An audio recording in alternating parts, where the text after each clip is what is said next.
And welcome to the Thanksgiving episode of the CVU Show. Speaking of Thanksgiving, did you know that on Thanksgiving in 1926, President Calvin Coolidge was sent a raccoon from Mississippi to be served alongside the Thanksgiving meal? Instead, what happened was that Grace and Calvin adopted the raccoon and named it Rebecca. Rebecca became the White House pet. This Saturday is the first ever Turkey Trot 5K, hosted by the Student Council. Bring some friends and meet at CVU for the race at 10 a.m. Sign-ups are available online or in person on the day of the event. It's going to be chilly, so wear extra layers. If possible, bring a non-perishable donation for the Heinsberg Food Shelf. Your support is appreciated, CVU. We have an exclusive announcement from the yearbook here. Let's give it a listen. I'm Nick. I'm here with Lily and Emma, who are part of the yearbook. So anything you want to say more about it? Yeah, so seniors, as you know, the senior photo deadline is long and past, but if you still haven't sent in your photo, please make sure to send it either through the form or through just emailing Carol Fox directly. Just make sure you get your photo in so we can have it in the yearbook. Yeah, in addition to that, all the seniors will have received an email from me, from Lily Minkar, with a short description and links to surveys for a baby photo and for your senior quote. It's really important that you guys fill these out by the deadline, which I think is December 16th. It's just really fun to have them in the yearbook. It makes the yearbook more representative of you and just more creative for your senior year. And it's not necessary, so if you're not comfortable, you don't have to do it, but it is something fun that we like you all to do. So anything else? Yes, if you want to join yearbook, also, we meet on Mondays and Tuesdays. Yeah. Yeah, so seniors, you know what to do. Back to you guys at the studio. This year's American Legion speech contest topic must be about a phase of the American Constitution of the United States. Emphasizing the duties and obligation of a citizen, cash awards of $1,500, $750, and $500 are up for grabs. High school students who are interested in entering the competition will find additional information at www.legion.org/oratorical. Contest rules can be found online, and the deadline is December 14th. Speaking of contests, the 2022-2023 High School Rotary Speech Contest is on for this year. Why is diversity, equity, and inclusion important? Well, you decide. Make yourself a 5-minute speech relating this to yourself, your school, and your values. But only if you are in high school. Sorry, 8th graders. You also don't need to memorize your speech. There's more to be found on www.rotary7850.org. We don't have a date yet, but there may be one soon.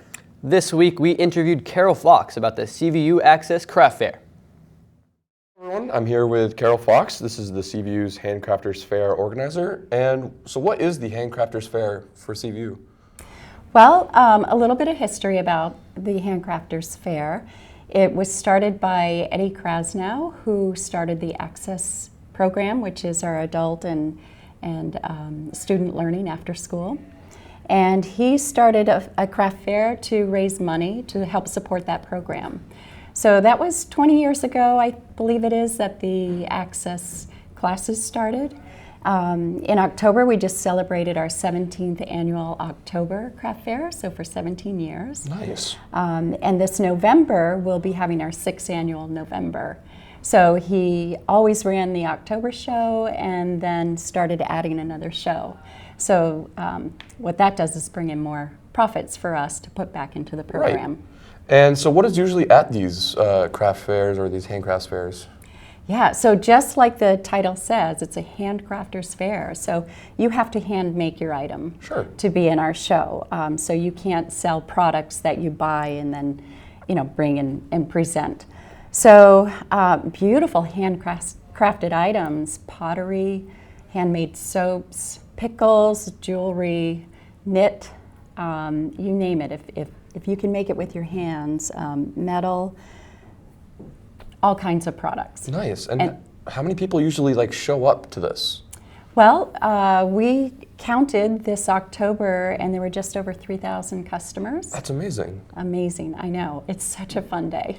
And how many vendors show up, or how many people sell things? So we have 150 vendors who sign up. They register, they show us what their craft is. I assign them to a table and help organize it so that you don't have several jewelers, side by side. Sure, of course. Put them in different areas, and vendors who have been here for quite some time have their stake, and they're like always in this corner or always in this part of the gym or the cafeteria. So yeah, there's 150 of them. They come in and they set up and we open the doors to the public. That's amazing. And what are you looking forward to this year at the Handcrafters Fair? I'm hoping that it doesn't have a snowstorm, or that we don't have a snowstorm on Friday or Saturday. That always kind of, then you start feeling like, are we going to get the volume of customers in? Right. Although in the past few, I think mostly because of the pandemic, that hasn't made a difference. People want to get out and they want to shop. That's amazing. They want to support the local craftspeople, plus they have a following. So you always go to find your person who has this calendar or this type of mitten or something like that. Nice. So hopefully the weather's okay, and it's a great day for volunteers. We're always looking for volunteers to come and help set up the vendors and help them take down their displays at the end and be runners during the show. So looking for a good support again in that respect.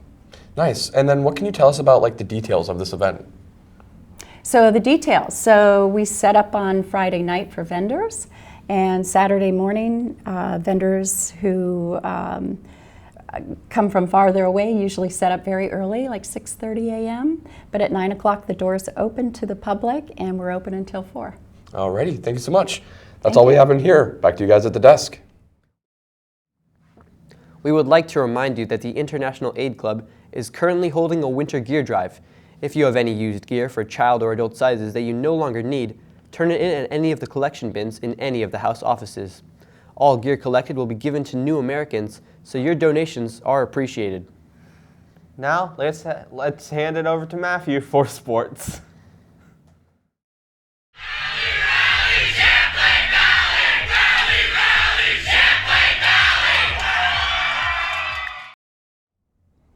I'm your host, Matthew, and welcome to this week's edition of CVU Sports. For the first time in CVU history, varsity football has taken the Division I state championship title. With a final score of 24-19, and with the last play on the goal line with seconds to spare, CVU defends the lead and comes out on top against Middlebury. That wraps up fall sports, and we'll be looking forward to a great winter season. Let's hand it over to our special guest correspondent, Frankie, to talk about this year's World Cup. Hello, and welcome to your special World Cup report. To start with, what is the World Cup? Well, the World Cup is an international competition of football, or soccer, where 32 participating countries all play a large tournament and one is crowned the winner. There's a whole series of playoffs to see who gets to participate in the World Cup, after which 32 countries are chosen. This World Cup, World Cup 2022, is hosted in Qatar and is special because it is the first World Cup to be hosted in the Middle East and only the second World Cup to be hosted entirely within Asia. The World Cup happens once every 4 years, except this one's been slightly longer than 4 years. They're usually in the summer. This one has been moved to the winter due to the high temperatures in Qatar in the summer. This does, however, mean that it is in the middle of the club season, where all the clubs like Arsenal and Manchester United, which are playing in the Champions League and other leagues around the world, have to go take a break for the World Cup to happen.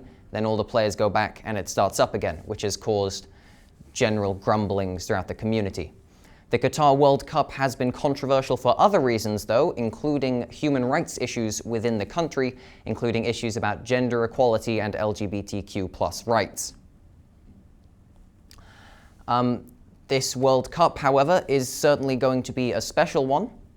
The first match happens this Sunday,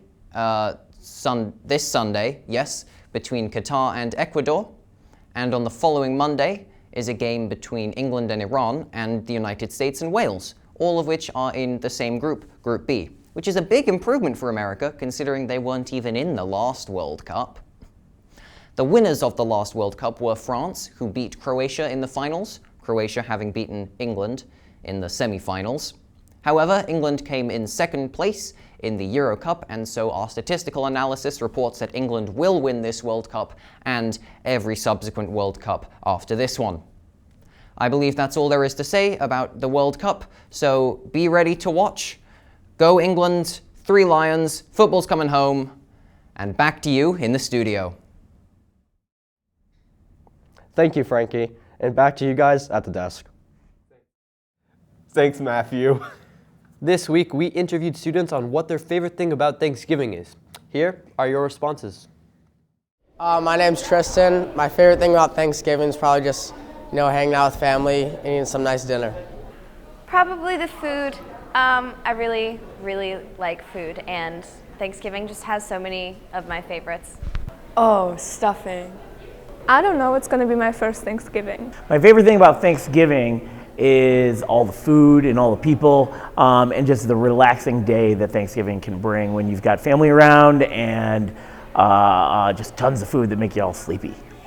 My favorite thing is probably mashed potatoes because they are super good and my grandma makes some homemade ones.